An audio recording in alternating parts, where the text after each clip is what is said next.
এই হচ্ছে সেই আইকনিক স্টেশন। 2-3 বছর আগে আমি একবার আসছিলাম। আমার চারপাশে ট্রেনে সবাই ছিল মেয়ে মানুষ। ইভেন আমি যখন ট্রেনে উঠি তখন থেকে আমার সিট এবং আমার পাশের সিট দুজন আপু বসে ছিল। ট্রেন ছাড়া আগে দিয়ে আমি ব্যাগ রেখে একটু বাইরে চলে যাই ভিডিও টিডিও করার জন্য, এবং ট্রেন ছাড়া 5-10 মিনিট আগে আমি আবার আসি। কিন্তু এক্সেপশনাল এক্সপিডিশনের কক্সবাজার সিরিজের প্রথম এক্সেপশনাল ভিডিওতে সবাইকে স্বাগতম ও শুভেচ্ছা জানাচ্ছি। আজকের পর্বে আমরা দেখানোর চেষ্টা করব কিভাবে আপনারা কক্সবাজার ট্রেনের টিকিট কাটবেন, কিভাবেই বা আপনারা রাস্তার সকল ভিউকে নিজের মনে আঁকড়ে ধরে রাখতে পারবেন, কি করলে ভালো হবে আর কি না করলে ভালো হবে, সবই থাকবে এই ভিডিওতে। তো চলুন তাহলে সহযাত্রী হয়ে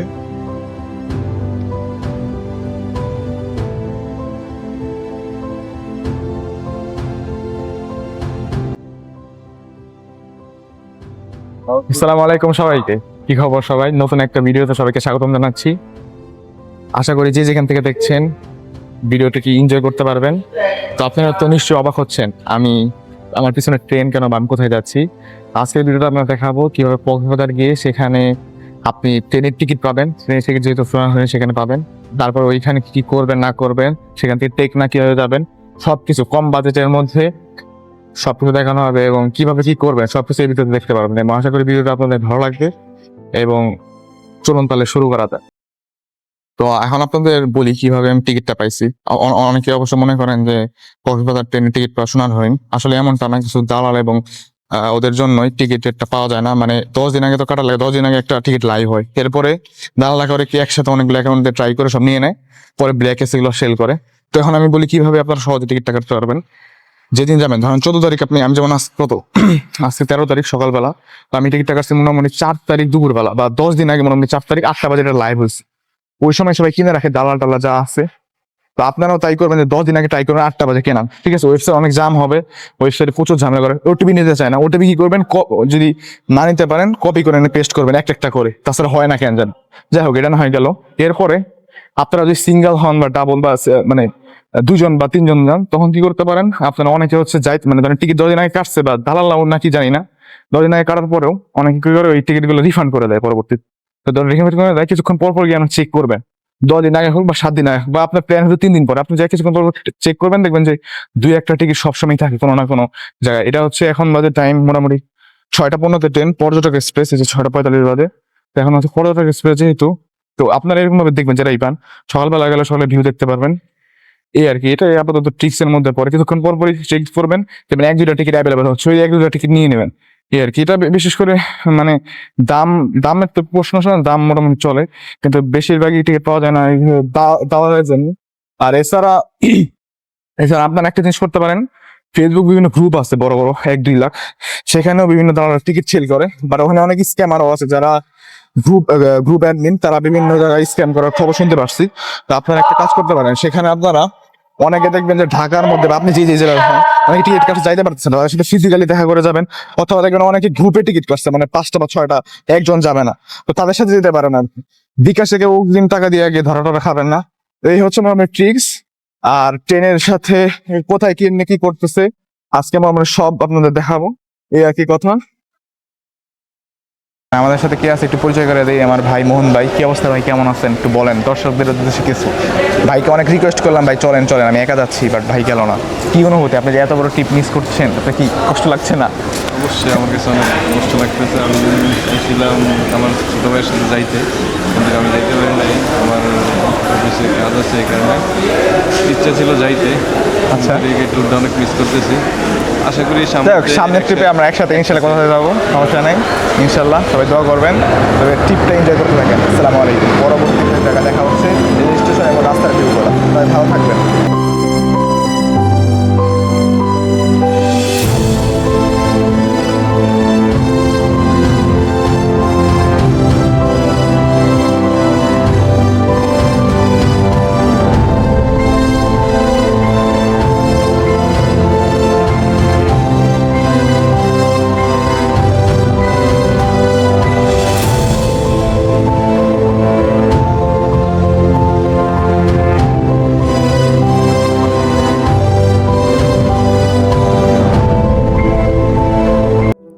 আপনাদের যদি একটু সিটের কোয়ালিটিগুলো দেখাই, নতুন কোচ হওয়ার ফলে সিটগুলো ভালোই রয়েছে এবং পা রাখার জন্য স্পেস এবং সামনে খাবার অথবা টুকিটাকি জিনিসপত্র রাখার জন্য একটি ট্রেও রয়েছে। একই সাথে চার্জ করার জন্য কোরিয়ান স্টাইলের একটি সকেট রয়েছে, তাই যারা ট্রেনে চার্জ করতে চান তারা সকেটটি কিনে নিয়ে আসবেন, তা না হলে নর্মাল চার্জার দিলে সেটি চার্জ হয় না। আমরা চলে এসেছি বিমানবন্দর রেল স্টেশনে। তবে পর্যটক এক্সপ্রেস ট্রেনের মতো সম্রাট বাহাদুর ট্রেনেও লক্ষ্য করলাম নাম্বার ভুল দেওয়া রয়েছে বগিতে। আমাদের বগি ছিল কিন্তু ডিসপ্লেতে শো করছিল ফলে বেশিরভাগ পর্যটকেরই চিনতে অসুবিধা হয় এবং আশেপাশের মানুষদের জিজ্ঞাসা করে ট্রেনে উঠতে হয়েছে। আমারও বগিটি খুঁজতে ভালোই বেগ পেতে হয়েছিল।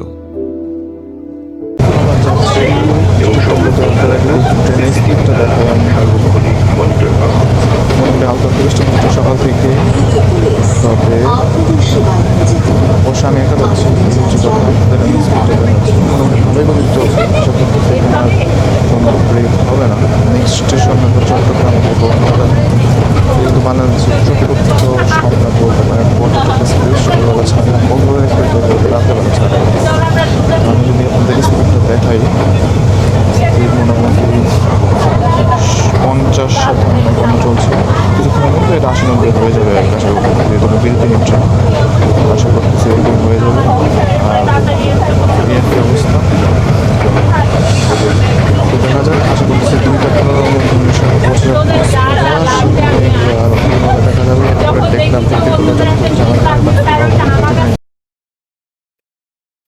তো বাই দ্য ওয়ে, আপনাদের সাথে একটি কাহিনী শেয়ার করি। আমি যে এখানে আস্তে আস্তে কথা বলছিলাম তার রিজন হচ্ছে আমার চারপাশে ট্রেনে সবাই ছিল মেয়ে মানুষ। ইভেন আমি যখন ট্রেনে উঠি তখন থেকে আমার সিট এবং আমার পাশের সিট দুজন আপু বসে ছিল। ট্রেন ছাড়া আগে দিয়ে আমি ব্যাগ রেখে একটু বাইরে চলে যাই ভিডিও টিডিও করার জন্য, এবং ট্রেন ছাড়া 5-10 মিনিট আগে আমি আবার আসি, কিন্তু আসার পরেও দেখি তারা ওই সিটে বসে আছে। এখন চারপাশে মেয়ে হয়, আমি তাদেরকে বলতে একটু ইতস্ততা বোধ করতেছিলাম, তাই আর বলা হয়নি। তাই আমি তাদের আশেপাশে অনেকগুলো সিট খারাপ ছিল, এর মধ্যে একটা বসে গেছিলাম। কিন্তু সমস্যা হয় যখন বিমানবন্দর স্টেশনে ট্রেন থামে, তো সেখানে আমার সিটের যারা মেইন যাত্রী তারা উঠে মানে সিট খুঁজতেছিল এবং বসতে চাচ্ছিল। পরে আমার ভাগ্যটা এত ভালো ছিল যে তারা হ্যাং আউট করার জন্য আসছিল, একটা ভার্সিটি স্টুডেন্ট সবাই আর কি। তো তাদের একজন ভাই আসে, তো তাদের সাথে কথা বলে আমার সিটে আমি বসে যাই। কিন্তু পরে মহিলা মেয়েরা যে দুইজন ছিল, একজনের সিট ছিল আমার পাশে আর আরেকজন ছিল একবারে ওই এক কর্নারে চিপার মধ্যে। তো সেখান থেকে আসলে খুবই কষ্টকর, কারণ গেট দরজা বন্ধ করলে ওইখানে বারবার ডিস্টার্ব হয়। তো আমাকে রিকোয়েস্ট করে ওনারা যে আমি ওইখানে গিয়ে বসি, সিঙ্গেল যেহেতু বারবার খালি সিঙ্গেল করতেছিল। আচ্ছা যাই হোক, কিন্তু আমি তাদের সরি বলে যাই, কারণ ওইখানে বসা আসলে কিছুই দেখা যায় না, জানলাও নেই, কিছুই নেই, আর বারবার ডিস্টার্ব হয়। তারপরে ওই ভাইয়াটা আমাকে ভিতরে পাঠায় জানলার সাইডে সিট দেয়। আসলে আমারটা ছিল না জানলার সাইডে, কারণ আমি নিজেই জানি, কারণ আমার পাশে যিনি বসবেন তিনি যদি ঘুমাই পড়েন আমাকে বাইরে যেতে বারবার বেগ পেতে হতো। তো এই জন্য আমি ইয়াতে নিয়েছিলাম। পরে ভাইয়া আমাকে ওই জানলার পাশে দেয় এবং উনি এখানে বসে। তো এই কারণে আমি মোটামুটি ভাগ্যটা ভালো ছিল বিধায় জানলার পাশে তো সিট পাই, এবং কোনো এরকম মানুষ পাইনি যে যদি ঘুমাই থাকেন বা কোনো মহিলা মানুষ পাশে বসে নেই। এটা আলহামদুলিল্লাহ ভালো হয়েছে। তবে সে যাই হোক, আপনারা রাস্তাটা একটু দেখতে থাকেন আর রাস্তার সৌন্দর্যগুলোকে নিজের মনের মধ্যে আঁকড়ে ধরে থাকুন। আর যাদেরকে বলেছিলাম আমার সাথে চলতে, যারা আসতে পারেন নাই তারা একটু আশ্বস্ত করতে পারেন। বাট যাই হোক, এই রাস্তাগুলোর সৌন্দর্য আসলে মনোমুগ্ধকর, এই আর কি।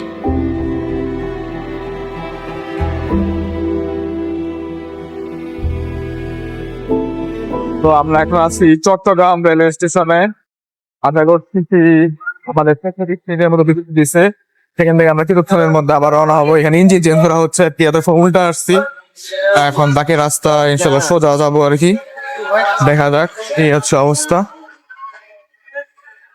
মোটামুটি 10-15 মিনিট এখানে আবহাওয়াটা ভালো, বৃষ্টি যে মোটামুটি ভালোই হবে, এই আর কি।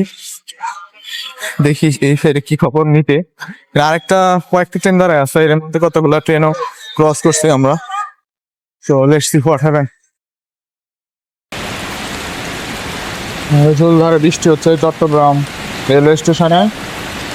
এই সাথে ইঞ্জিন চেঞ্জের কাজ চলছে এইখানে, দেখা যাক কবে কতক্ষণে হয়। আশা করি আশা করি 10-15 মিনিটের মধ্যে আমার কক্সবাজার হচ্ছে রওনা দেব। নন স্টপ ট্রেন যেহেতু আর কোথাও থামবে না, ঢাকার বিমানবন্দরের পর এখানে এসে থামছে।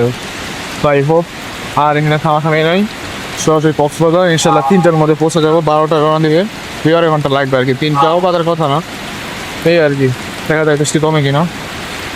তো পরের ভিউগুলো যেহেতু এখন পাহাড়ি ভিউগুলো এবং সামনের দিকে যাবে উল্টা পথে হয়ে, তো আশা করতেছি ভালো একটা ভিউ পাওয়া যাবে ঢাকার কাছ থেকে এবং ভালোভাবে এনজয় করা যাবে। পিক ট্যুর থাকে, যদিও সিঙ্গেল মানে একা আসছে এই জন্য আরও বেশি মজা লাগতেছে, ঠিক আছে। যারা আসার নাই তাদের জন্য একবার সমবেদনা। তবে একটা জিনিসই খারাপ লাগে, সেটা হচ্ছে মানুষজন এসেই কেউ জিজ্ঞেস করে আপনি কি সিঙ্গেল, আরে ভাই আপনি তো জিজ্ঞেস করতে পারেন আপনি কি একা ভ্রমণ করছেন, তা জিজ্ঞেস না করে আপনি কি সিঙ্গেল, কেমনটা লাগে মানে এরকম মনে হয়। মানে ট্রেনের কর্মীরা পর্যন্ত এসে জিজ্ঞাসা করে, যিনি ম্যাজিস্ট্রেট উনি এসে জিজ্ঞাসা করে, এরকম কথা হয়ে যায়। তো এরকম কথা জিজ্ঞেস করতে পারেন আপনি একা ভ্রমণ করছেন কিনা।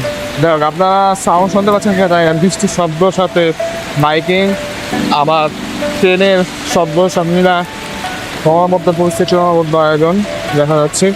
তো এর মধ্যে আরেকটা প্ল্যাটফর্মে আরেকটা ট্রেন আসতেছে সামনে, বৃষ্টির মধ্যে দেখতে পাচ্ছেন কিনা তাই না, এই সামনে দিয়ে আসতেছে। বৃষ্টি যেহেতু আমরা ভিডিও না করি, বৃষ্টি যাক, বৃষ্টির পানি একটু ভালোই লাগছে। হ্যাঁ পরে জন্য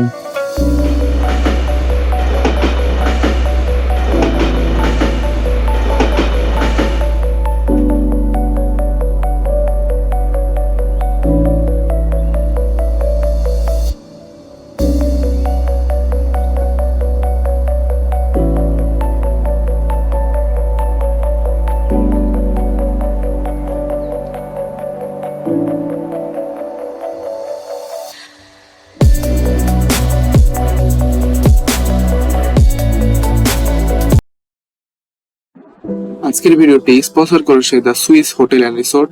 তাদের এখানে আপনারা খুব সুলভ মূল্যে রুম নিতে পারবেন এবং তাদের খাবারের মানও অত্যন্ত ভালো।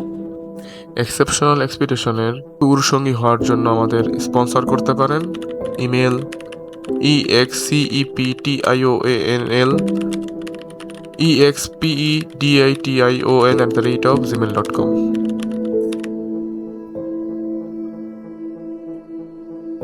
আসসালামু আলাইকুম, আমি front office manager Baijit, the Swiss hotel and resort থেকে আপনাকে স্বাগত জানাচ্ছি। আমাদের এখানে বিভিন্ন ক্যাটাগরির রুম রয়েছে। আমরা মূলত 3 স্টার মানের সার্ভিস প্রোভাইড করে থাকি।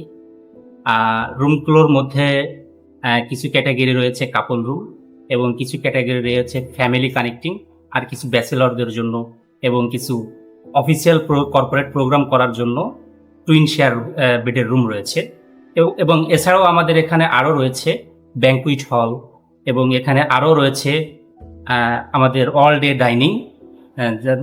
দ্য সুইস হোটেল অ্যান্ড রিসোর্টের যেটা স্বনামধন্য অল ডে ডাইনিং সেটা রয়েছে, যেখানে ম্যাক্সিমাম ক্যাপাসিটি রয়েছে 125%।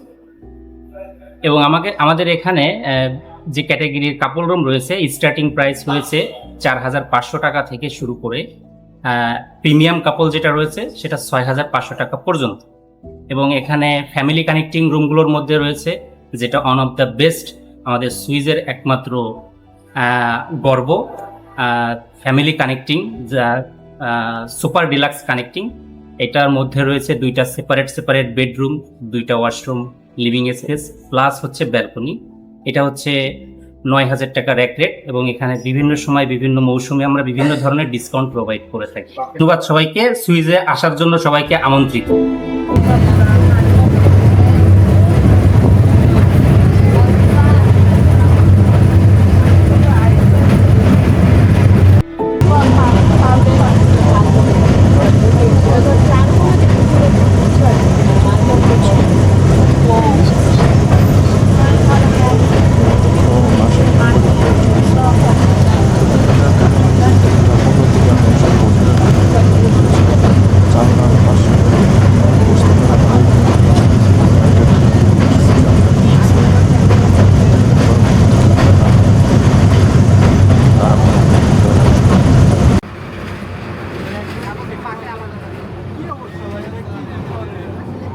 তো তারা যেহেতু গ্রুপ ওয়াইজ আসছিল, তারা বিভিন্ন ভিডিওর মতো অনেক রিলসের মতো বানানোর চেষ্টা করছিল, আর আমি এদিকে একাই এখানে কিছু করার পাচ্ছিলাম না, তাই জন্য একটা মুভি দেখলাম এবং নিজেও কিছু রাস্তার সিনারি রিভিউ নিলাম, এই আর কি।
প্রচন্ড বাতাস, ড্রোন ফ্লাই করতে গিয়ে ভালোই দেখতে তো হলো। এই তো আমাদের ট্রেন সম্রাট বাহাদুর 4 নাম্বার, বাংলাদেশের চতুর্থ বাহাদুর আর কি, যিনি আমাদেরকে নামিয়ে দিয়ে সব পথকে নামিয়ে দিয়ে চলে যাচ্ছেন তার স্টেশনে, রাহার স্টেশনে। আর আইকনিক ইয়াটা যদি আপনাদের ঘুরে দেখাই, আইকনিক যে রেল স্টেশনটা খুবই ভালো মোটামুটি। দর্শনার্থীরা প্রায় সবাই বেরিয়ে গিয়েছে, কয়েকজন খালি বাকি আছে। আমি ওয়েট করতেছি আমার যিনি ট্যুরিস্ট গাইড তার জন্য, অবশ্যই আপনাদের সাথে পরিচয় করে দিব। তো এতক্ষণ ধরে একটু ভিডিও টিডিও নেই, এখানকার একটু ঘুরি ফিরি। সকাল থেকে মোটামুটি ট্রেনে ভালোই জার্নি হলো, একটা ভালো রকমের জার্নি হলো। এরকম বড় জার্নি আর হয় নাই ট্রেনে আগে কখনো।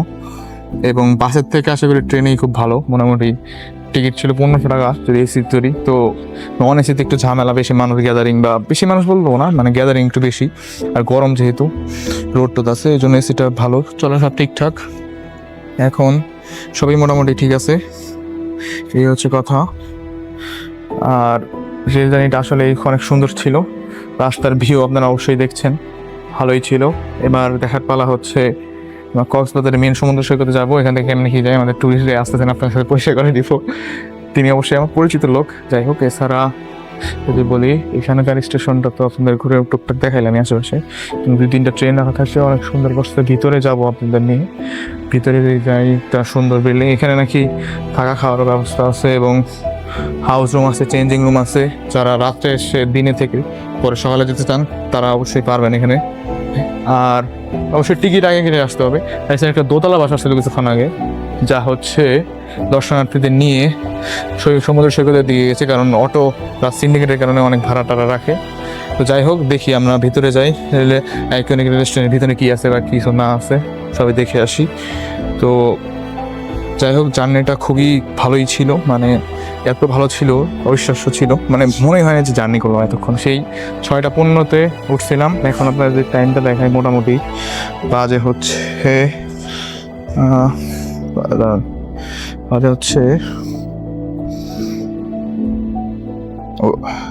মোটামুটি 3:19-এর মতো, ঠিক আছে, সরি 3:29-এর মতো আর কি, 3:30 বেজে গেছে, ঠিক আছে। সো মোটামুটি প্রায় 9 ঘন্টার প্লাস জার্নি, মোটামুটি ভালো ছিল। এবং আমার পাশে এক ভদ্রলোক বসেছিলেন, এক ভাই বসেছিলেন, ভালো হয়েছে। তারা হচ্ছে আহসানুল্লাহ ইউনিভার্সিটির, তো তারা মানে ফ্রেন্ড মানে ট্যুর ছিল, তো এক ভাই বসছিল, আমার সাথে গল্প হইলো, পরিচয় হইলো, এটাই অনেক হইলো আর কি। তো একটা সিঙ্গেল সোলো ট্যুরে আসলে এটা একটা সুবিধা, নতুন নতুন মানুষের সাথে পরিচয় হয়, কথা হয়, এটা আসলেই ভালোই একটা বিষয়। তো দেখি আমরা ভিতরে যাই, রেল স্টেশনের ভিতরে কিছু আছে কিনা তা দেখে আপনাদের বাকিটা বলতে পারবো। আইকনিক ইন্টারন্যাশনাল লেভেলের করছে আর কি, সারা মোটামুটি ঠিকই আছে। দেখি ভিতরে নাকি থাকার জায়গা আমার আছে, রুম আছে, তো দেখা যাক, ভিতরে গিয়ে বুঝতে পারবো। দেখেন যে সবগুলো সবাই চলে গেছে, ব্যাগ ট্যাগ নিয়ে আছে আর কি, কোনোরকম ভালোই।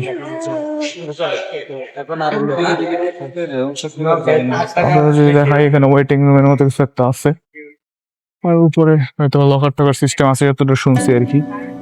এখানে ব্যাগটাক স্ক্যান করার মেশিনও আছে, কুল একটা বিষয়। আর পুরোপুরি এখনো চালু হয় নাই আর কি, চালু হলে হয়তো বা আরো দর্শনার্থীদের ভিড় বাড়বে এবং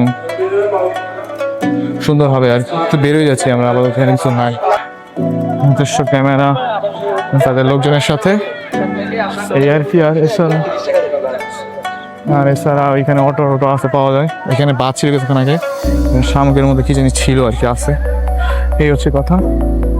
আর আপনারা যদি আবার দেখাইতে চাই, সেই আইকনিক রেল